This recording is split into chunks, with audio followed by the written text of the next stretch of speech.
Assalamualaikum warahmatullahi wabarakatuh. Perkenalkan, nama saya Marsha Celia dari kelas 12 IPS 2.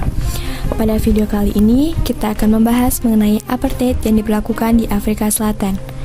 Bicara tentang Afrika Selatan nih, kalian pasti pernah mendengar nama Nelson Mandela kan?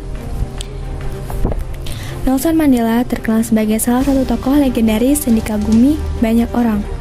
Lantas, siapa sosok Mandela yang sebenarnya dan apa hubungannya dengan apartheid yang akan kita bahas pada video kali ini?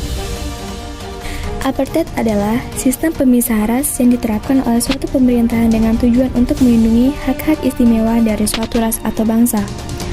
Politik apartheid sendiri dirancang oleh Hendrik Verwoerd. Apartheid mulai dipraktekkan oleh pemerintah kulit putih Belanda di Afrika Selatan dari sekitar abad ke-20 hingga tahun 1990. Apartheid kemudian berkembang menjadi suatu kebijakan politik dan menjadi politik resmi pemerintahan Afrika Selatan yang terdiri dari program dan peraturan yang bertujuan untuk melestarikan pemisahan rasial secara struktural. Bukannya sebagai manusia tidak sepantasnya kita membeda-bedakan manusia berdasarkan warna kulit dan ras?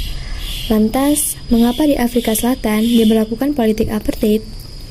Masalah apartheid berawal dari pendudukan yang dilakukan oleh bangsa-bangsa Eropa di Afrika.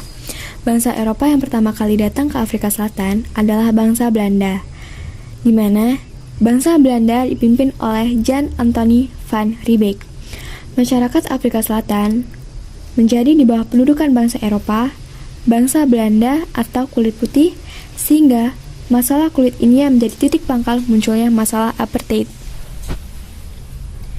Pada tahun 1652, bangsa Boer atau Belanda mulai menjajah Afrika Selatan dan menguasai sumber daya alamnya. Keberadaan Boer ini terganggu dengan kedatangan Inggris yang memiliki tujuan yang sama. Pada tahun 1899 sampai 1902, terjadilah Perang Boer dan berakhir dengan kemenangan Inggris. Inggris kemudian mendirikan sebuah negara dominion atau negara khusus dengan ketatanegaraan Inggris, yaitu Union of South Africa. Inggris yang berhasil mempersatukan wilayah Afrika Selatan dalam satu Uni Afrika Selatan menjadi republik dengan presidennya Hendrik Verwoerd. Verwoerd membuat kebijakan untuk memisahkan orang kulit putih dan mayoritas kulit hitam yang justru menimbulkan diskriminasi antara keduanya. Pemisahan ras di Afrika Selatan dimulai setelah Perang Boer ketika Uni Afrika Selatan dibentuk pada tahun 1910 di bawah kendali Inggris. Orang-orang Eropa di Afrika Selatan membentuk struktur politik negara baru tersebut. Pada pemilihan tahun 1948, kata apartheid menjadi umum dalam politik Afrika Selatan. Melalui semua ini, minoritas kulit putih menempatkan berbagai batasan pada mayoritas kulit hitam. Nah, selama beberapa dekade nih, banyak undang-undang yang diundangkan untuk menentukan ras dan membatasi kehidupan sehari-hari dan hak-hak orang Afrika Selatan yang berkulit putih. Pada tahun 1976, Verwoerd digantikan oleh Pieter Botha.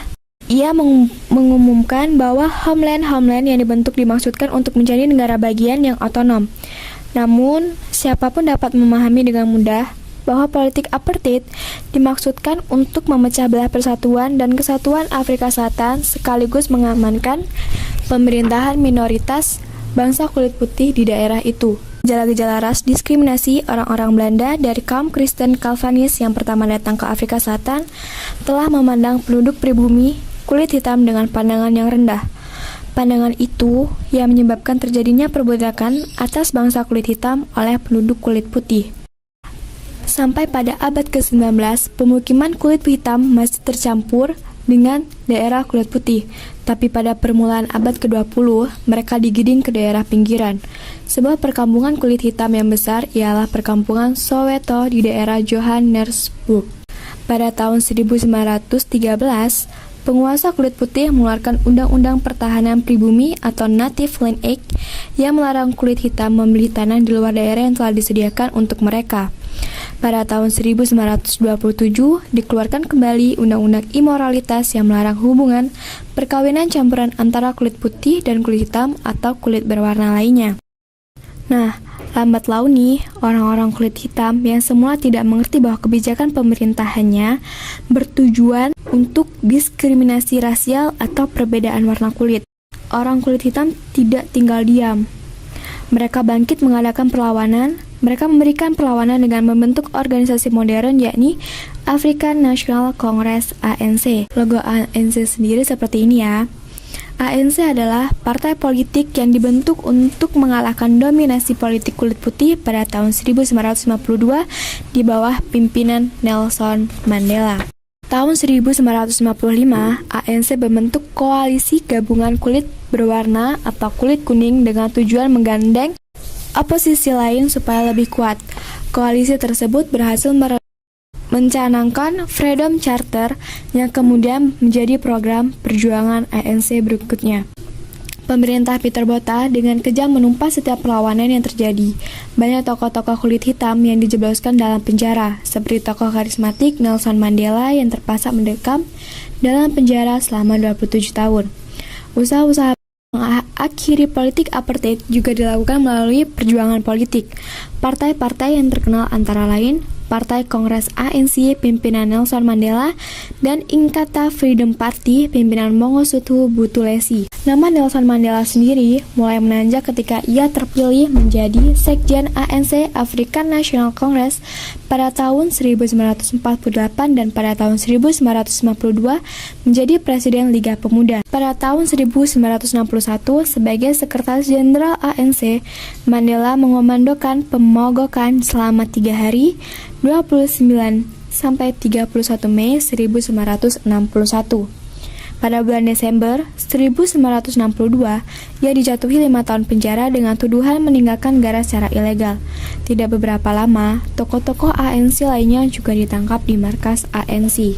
Pada akhirnya, mereka divonis dengan hukuman seumur hidup pada tanggal 12 Juni 1964 dan harus mendekam dalam penjara di Pulau Robben, Cape Town. Selama di penjara, kampanye pembebasan Nelson Mandela dilancarkan, baik di Afrika Selatan maupun di luar Afrika Selatan. Akibat kampanye pembebasan tokoh ANC ini, makin banyak negara yang menekan pemerintah apartheid Afrika Selatan baik secara politik maupun ekonomi.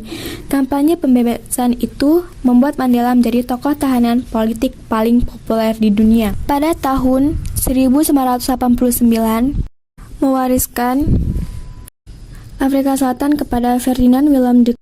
Pada bulan Februari 1990, de Klerk mengumumkan di depan parlemen bahwa pemerintahannya akan mencabut larangan bagi ANC, Partai Komunis Afrika Selatan (SACP) dan Pan-Africanist Congress (PAC). Muncul di akhirnya politik apartheid. De Klerk segera membebaskan Nelson Mandela dan menghapuskan beberapa undang-undang tentang apartheid. Undang-undang dihapuskan oleh de Klerk di sidang parlemen pada 21 Februari 1991 adalah 1. Land Act, yaitu undang-undang yang melarang orang kulit hitam memiliki tanah di luar wilayah tempat tinggal yang ditentukan. 2. Group Areas Act, yaitu undang-undang yang mengatur pemisahan tempat tinggal orang-orang kulit putih dan kulit hitam. 3. Population Registration Act, yaitu undang-undang yang mewajibkan semua orang kulit hitam untuk mendaftarkan diri menurut kelompok dan sukunya masing-masing. Pada tanggal 11 Februari 1990, dari penjara Victor Verster, Mandela dibebaskan. Kemudian, pada tahun 1994 diadakan pemilu antirasial pertama dan hasilnya, Nelson Mandela serta ANC keluar sebagai pemenang. Kemudian pada tanggal 10 Mei 1999, Nelson Mandela ditetapkan sebagai Presiden kulit hitam pertama Afrika. Atas usahanya nih, Nelson Mandela dianugerahkan Nobel Perdamaian tahun 1994. Kemenangan Mandela merupakan puncak dari perjuangan rakyat Afrika Selatan dan pembebasan kaum kulit hitam. Pembebasan kaum kulit hitam Afrika Selatan dari penindasan kaum kulit putih. Pada akhirnya, pada tahun 1991, apartheid resmi dihapuskan. Nah, sekian video kali ini. Semoga bermanfaat. Wassalamualaikum warahmatullahi wabarakatuh.